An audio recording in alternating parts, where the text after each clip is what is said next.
Bantayan Island is a true hidden gem, untouched and breathtaking. Seeing its beauty with my own eyes was beyond imagination.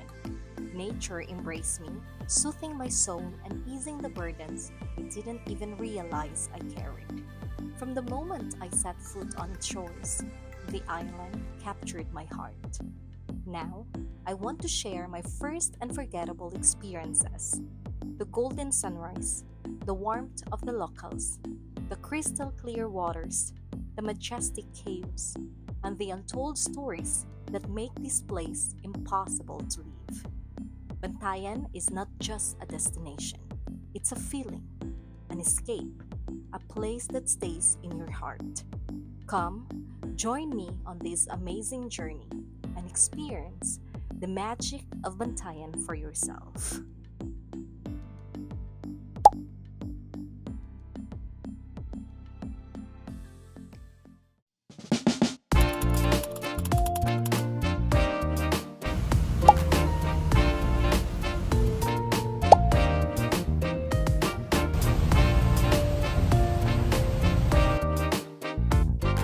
Hello mga kalingap! Welcome back to my channel!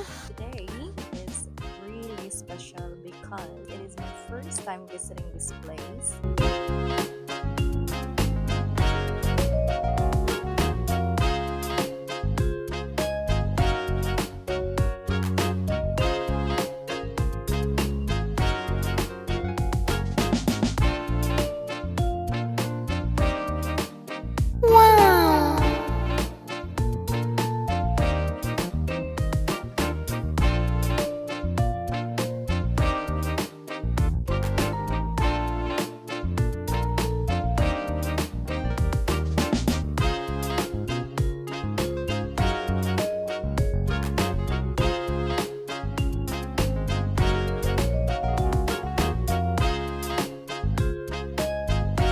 Finally, we are here.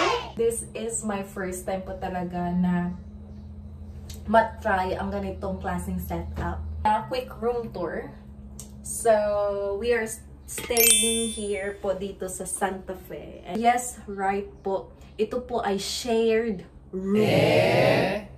So, ibig sabihin nun, sa kwartong ito, may 6 na bunk beds. So, expect 6 din po yung matutulog dito. Then, I'm surprised dahil when I asked, I really thought kasi na iba yung sa female at iba yung sa male. Pero, mix pala siya.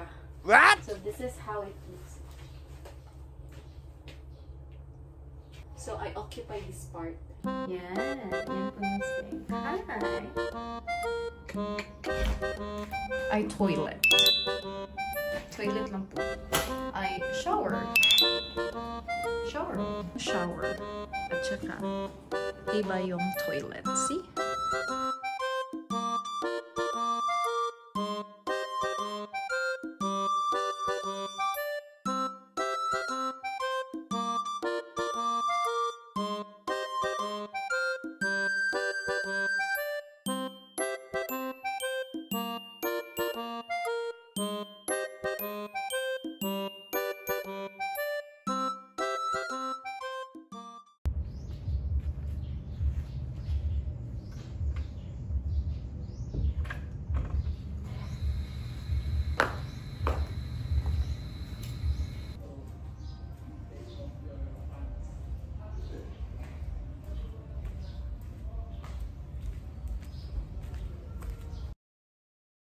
Wow.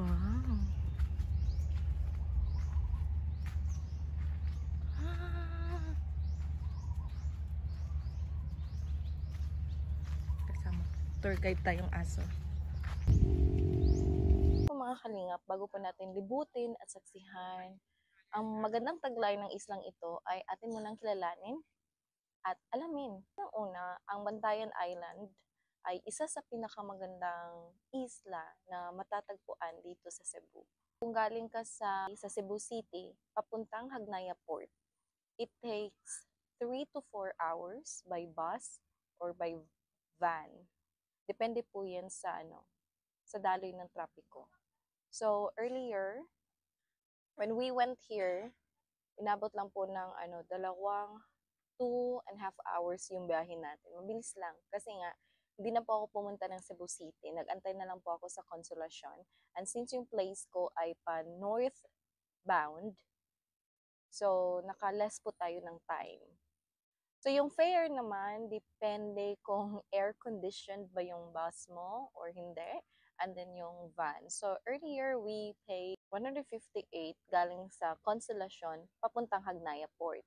And itong Hagnaya Port ay lugar po siya ng San Remigio. Isipin nyo, yun na yun. Yun na yung port ng Bantayan. Hindi po. Sa Hagnaya Port, it takes another an hour papunta. Sakay po kayo ng ferry. Papunta na dito sa isla. Trailer fee, you need to pay like 355 pesos. Kasama na po doon yung terminal fee nila. So, worth it naman. Hindi mabigat sa bulsa yung pamasahe. Next is, bakit nga ba sikat ang Bantayan Island? Dahil nga sa kanilang famous beaches dito. So since it's not yet our first day, no? Parang half day muna. It's just a half day here dito sa Bantayan. And so far, maganda talaga. White sand po siya.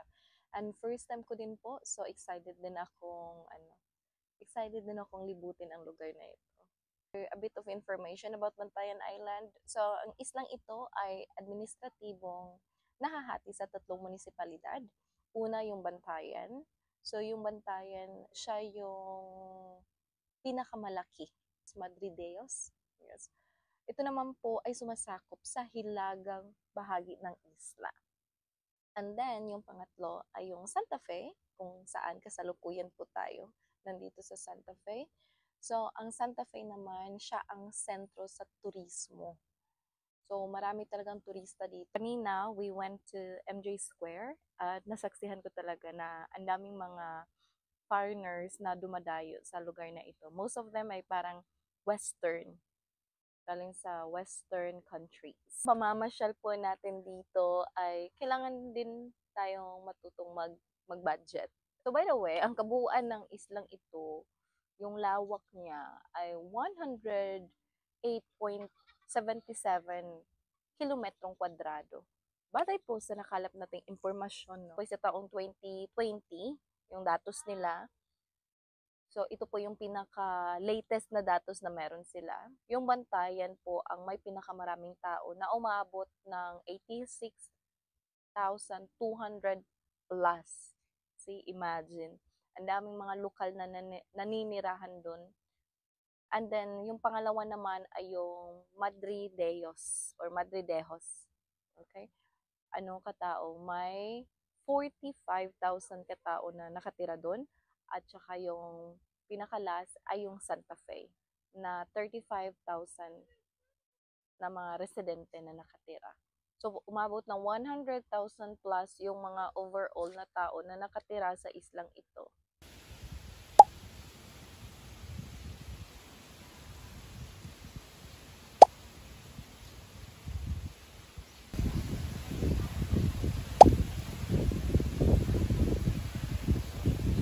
Hello mga kalingap, welcome back. Nandito po tayo ngayon sa Mangrove Eco Park sa Bantayan Island. So, come here po. Ito po yung unang destination natin. Happy March 1st. Bilis lang ng panahon. First time ko din po dito sa Mangrove. At saka yung weather po pala ay maulan-ulan. So, isa po ito sa mga famous destination if you do want to visit Bantayan Island. This one is talaga sikat sa mga turista. Kung titingnan nyo, may mga dayuhan din na pumapasyal. Now we will try to know ano nga ba ang istorya or kasaysayan ng lugar na ito. Yung mangrove dati ay pinuputol nila, hindi nila napangalagaan. So dumating sa punto na nakalbo na po yung place. And then early 2000, doon po sila nag-isip na buhayin muli ang lugar na ito. So now, there are 100,000 mangroves po ang nandito. Dahil na din po to sa mga lokal, sa gobyerno, nagtutulungan-tulungan po sila. So tinatawag itong mangrove reforestation program. So, kaya naging successful na po ang lugar na ito. So, ang ganda. So, ito po yung makikita nyo. Wow, feel na feel mo talaga. Mga ganitong eksena. Dito din po makikita yung Camp Sawi. Nasa Sawi tayo, wala bang Camp Wagi? Nasa unahan pala. So, ang gandang place na ito, both, isa sa mga rason kung bakit sikat ito sa mga turista, dahil nga tingnan nyo ang paligid, pwede po kayong magpo-post dito, Instagrammable po talaga, mag-emote, mag-post ng ganyan. Background nyo po yung mangrove.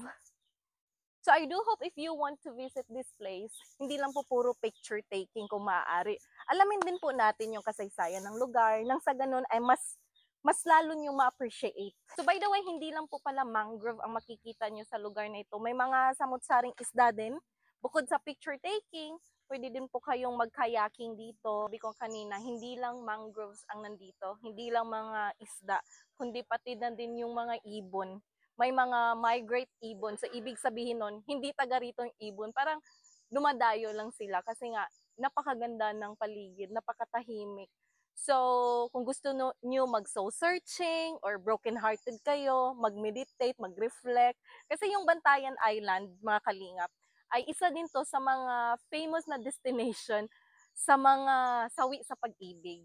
Kaya nga napag-isipan nila nalagyan ng Camp Sawi. Kumakanta po yung mga ibon dito kung naririnig nyo man. Ang ganda, napaka-relaxing. Ang sarap sa feeling pag na-expose po kayo sa nature.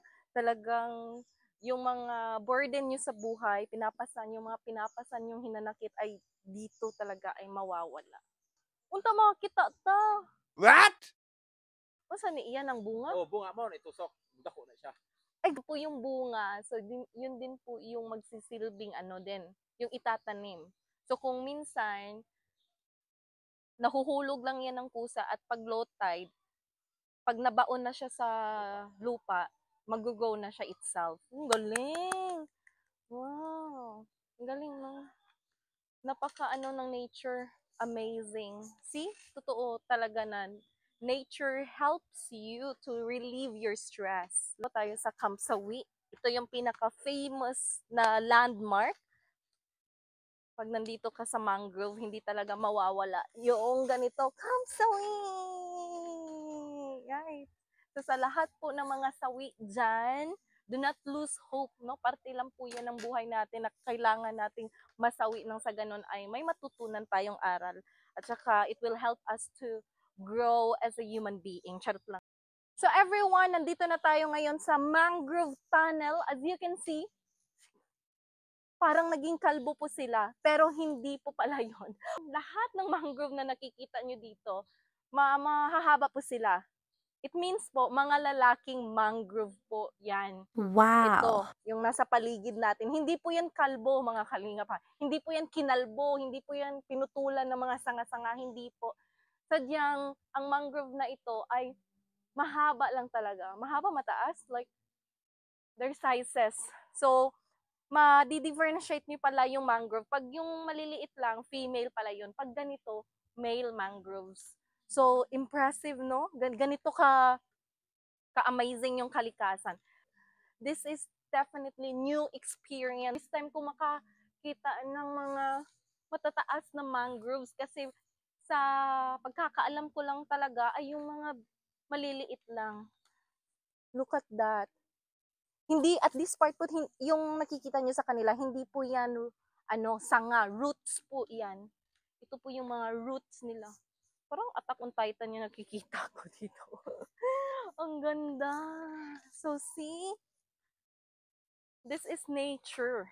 So, I am convincing everyone to explore the world or explore local places, yung malalapit lang sa inyo. Sa akin kasi, it takes 4 hours lang from my place to this area, to this island. So, huwag po kayong mamalagi sa bahay niyo. Try to explore din. Kasi, ang ganda ng mundong ito. This is our first destination, mga kalinga, pero grabe na yung grabe na namangha na ako sa lugar na ito. So ito na po yung pinakadulo kung saan makikita nyo na po yung sea view. Very nice. So it means nagwagi ka. So see, pag nandun ka sa gitna, kamsawit yun, ibig sabihin, marami pang mga struggles, paghihirap sa buhay, pag hindi ka lang hihinto. Tsak, ganitong view yung ano mo, makikita. So it means success. So I'm very satisfied na sa pinuntahan namin ngayon. So this one, I recommend, and yung rating niya para sa akin ay 10 out of 10. Yes, very worth it. Yung second destination natin, nandito po tayo ngayon sa Sandira Beach. Yung rock formation po talaga nila ay napaka-catching. Ito po talaga yung unang nasilayan ko, yung ganitong rock formation nila. So we can compare it for now sa ibang dalampasigan dahil nga ito yung kauna-unahang beach resort. Is this a resort? Ito yung kauna-unahang beach resort na napuntahan natin. So maybe at the end of this vlog, sa lahat ng mga dalampasigan na mabibisita natin, we will have a quick review for that. Mo siya dahil nga hindi lang mga lokal ang mga pumupunta dito, nandito rin yung mga dayuhan. And their water is indeed clear. Ang ganda. Napakalinaw po ng kanilang tubig. Tingnan nyo naman. So, hindi po tayo maliligo for now. Kasi, sa totoo lang, wala po ito sa itinerary ko. Ito ay recommend lang po ng ating tour guide. If you do want to explore this place, do not forget to bring sunscreen. Dahil nga, as you can see, napakainit. Earlier, the weather was not good. Umulan. But now, thank God, I'm so happy kasi pinagbigyan tayo na ma-explore ang island na ito.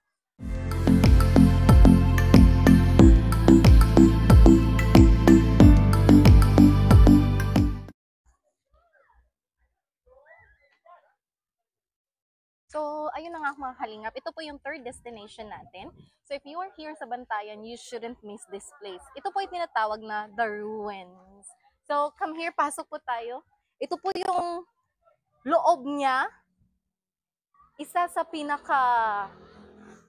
ay isa sa pinakasikat at kilalang destinasyon. Ang lugar na ito at tinatawag na The Ruins. Bakit nga ba tinatawag itong The Ruins? Kasi nga, guho na siya. Parang nasira ba? Ruin, kumbaga sa English. So, kaya tinatawag siyang The Ruins. At batay po sa nakalap nating impormasyon, ito po ay isang malaking bahay or tinatawag nila na mansion na pagmamay-ari ng isang German. 1980s. Yan. So, patok talaga ito sa turista. Pag marami talagang nagpapa-picture dito, isa po ito sa kilalang trademark. So, ang may-ari nito ay hindi na daw bumalik dahil nga may insidenteng naganap. Batay po sa sinabi ng ating tour guide, minsan na daw parang pinasok ng magnanakaw ang mansyon na ito. At dahil natakot yung may-ari, bumalik na siya sa kanilang bansa or lugar. At yun, dahil hindi nga nakapagbayad ng buwis, at tuluyan na niyang ibinando na ang lugar, kung kaya kinuha na ito ng gobyerno. So, this place is under na po sa government. So, yeah, ito po ay bakas ng nakaraan. Dalang, sa kasawiang palad, as you can see, ang dami ng vandalism. Sulat, drawings, kung nakikita nyo naman po. Right? Let's be responsible. So, this place is good for picture taking. Dahil nga trademark, kaya kilala ng lahat. So, you can sit here and take some of your pose. Maganda po siya dahil din nasa beachfront. So at this point, ito po yun. High tide po. So ang ganda ng tubig, napakalinaw. So isa sa dahilan kung bakit patok sa panlasa ng mga turista. But in my case, para sa akin lang, yeah, silang gusali. And nakakamangha dahil kahit pala sirang-sira na yung isang bagay, ay may silbi pala ito, no? May mga history talaga na every places may mga history na nakatago. So, napakasarap lang na you're visiting and you are knowing the history of it. Yes! So, ngayon ko lang nalaman na may mga jellyfish din pala dito. Pero seasonal jellyfish. It means hindi araw-araw na makakita ka ng jellyfish. And you should be careful nga sa buwan na yun. Wow! Very beautiful. Yung dagat talaga, napaka-majestic. Look at the color of it. Napaka-clear. Nakakainggit. Kasi nga hindi ako marunong lumangoy. But still, I love this kind of view. Mabubuhay talaga yung natutulog mong kaluluwa. And you can also jump it there kung gusto mo ng extreme adventure. You can also jump. Pero be careful na lang, no? Be careful din. Kasi baka maano ka sa mga bato. So, very nice. As you can see. Ay, ang galing. So, this is one of the reasons kung bakit din maraming dumadayo at pumupunta dito sa The Ruins dahil nga sa magandang dagat na taglay nito. Very impressive. So now I'm liking it dahil sa dagat. Yung po mga kalingap, bukod po pala sa sa picture taking, yung mga lokal, yung mga bata, may tinatawag sila na toss coins. So ibig sabihin nun, maghuhulog ka lang ng coins and they are going to catch it ba or lalanguyin nila yung coins. So let's see kung anong coins meron tayo. We have 10 pesos here. Let's try. Woo! Yes. Impressive. Di ko alam na may ganito pala. Inubos ko kanina yung toss coin, yung mga coins ko ay. Kung alam ko lang na may ganitong activity pala dito sa The Ruins, ay sana hindi ko na pinagbayad yung mga coins ko. But let's try na. This is the last na niya. So, ito na lang yung coins. Inubos ko na yung coins ko. And dalawang bata po nandun. 1, 2, 3, go! Ilan? Wala pa. Pwede mag-wish? Charot lang. Okay, 1, 2, 3, catch! Wow, impressive! Kita nila? Maura to? Wala na sa ilang? Sure mo? Galing. Ito yung tinatawag nila toss coin. So, why won't you try it naman, no? Nang sa ganun ay, papasaya mo rin yung mga batang yan.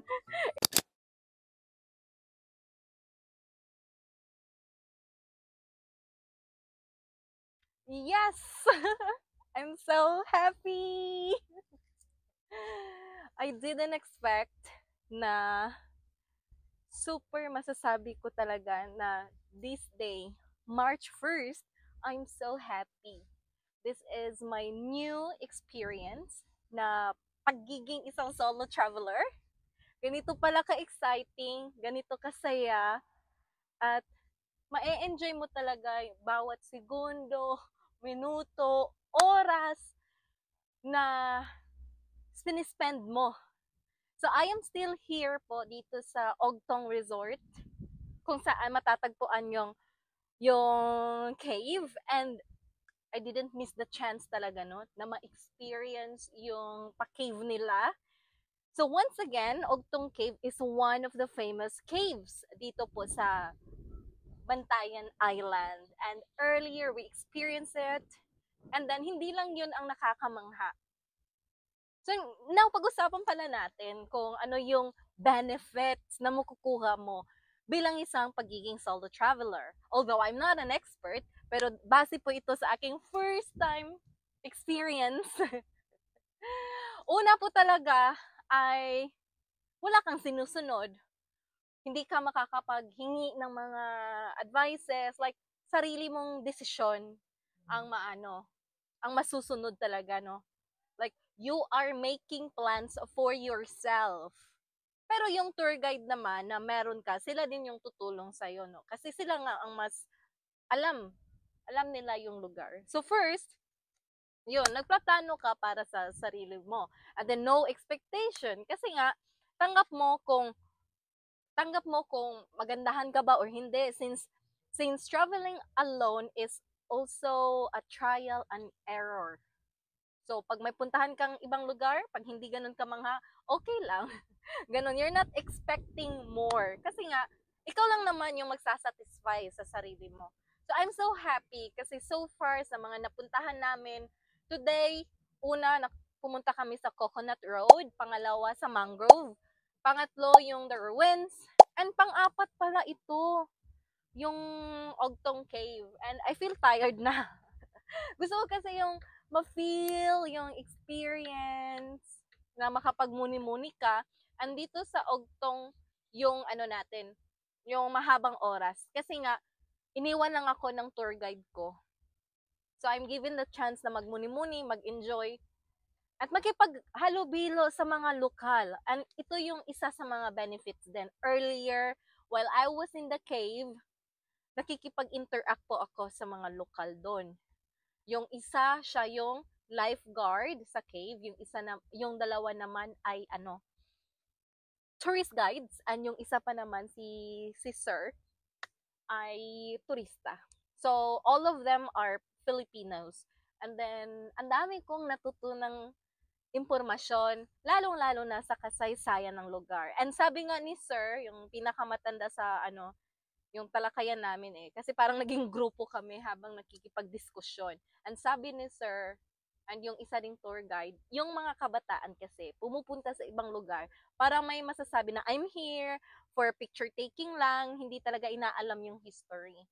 So, tama nga naman. So, if you are visiting the place and if it's new to you, try to know the background story of it. Mapapamangha ka talaga, just like the Ogtong Cave. Ang dami kong natutunan na impormasyon galing sa galing sa tour guides, galing sa lifeguard, and then sa akin din, nag-research din ako bago ko pinuntahan yung mga destination natin sa araw na ito. And hindi talaga ako nanghinayang. Itong mga lokal na tour guides, they are indeed helpful, lalo na sa mga baguhan na katulad ko na gustong malaman ang kasaysayan ng lugar na ito.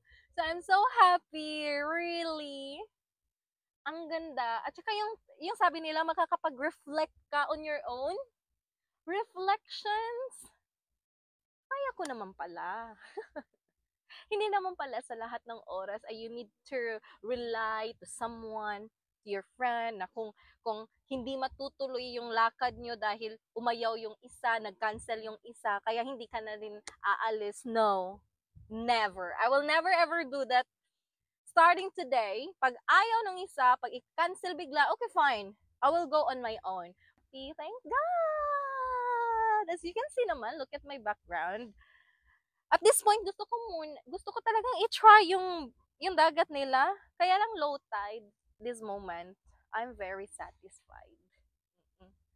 Ang saya-saya ko, and kulang yung oras dahil nga at this point, patapos na o mag 4 p.m. na, and then napagod na din ako. Mga lugar pa akong hindi napuntahan, just like the church.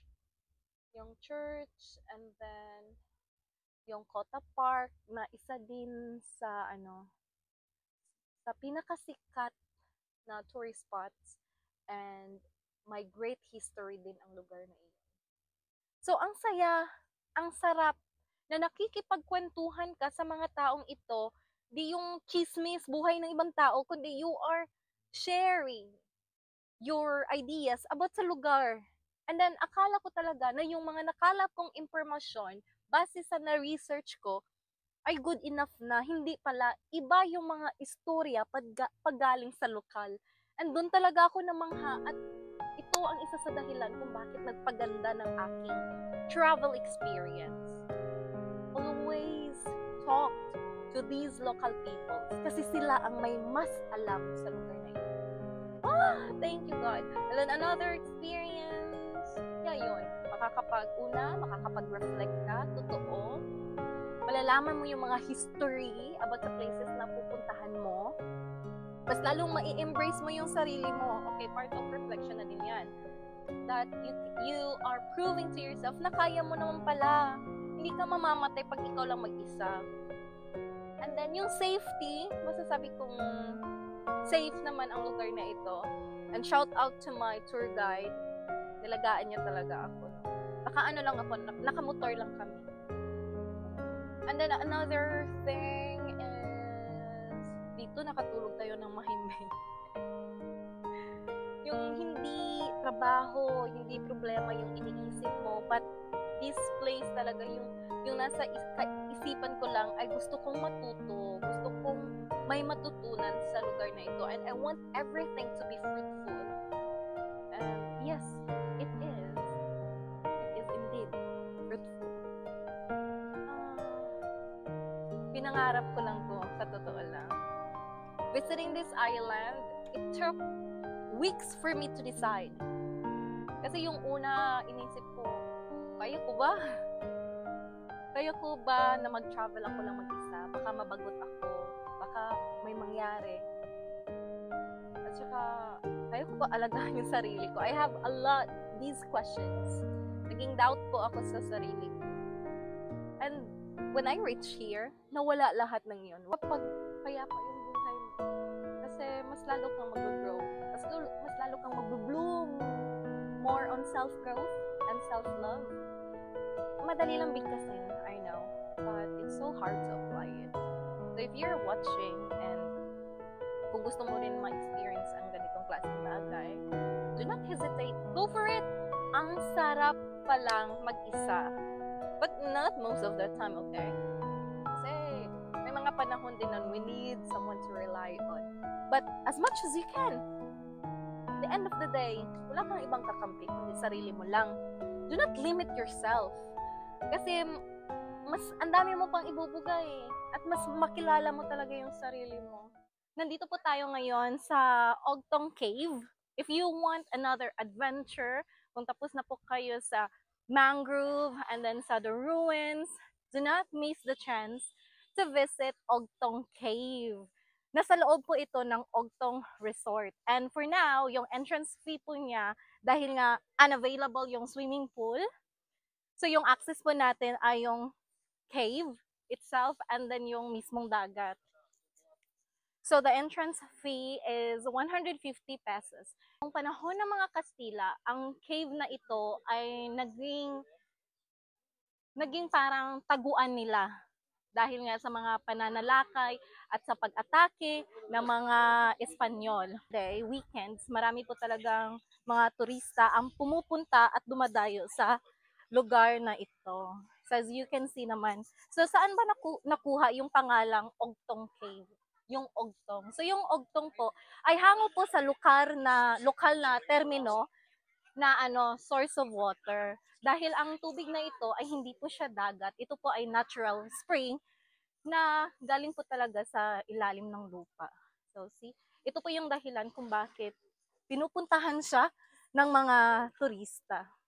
Ibang-iba po siya kung nakapunta na po kayo sa Bohol. Sa Bohol may Hagdanan Cave. Hagdanan Cave ay talagang papasok ka sa mismong cave na yon. Ay pabungad pa lang ay kitang-kita mo na ang ganda ng tubig na ito.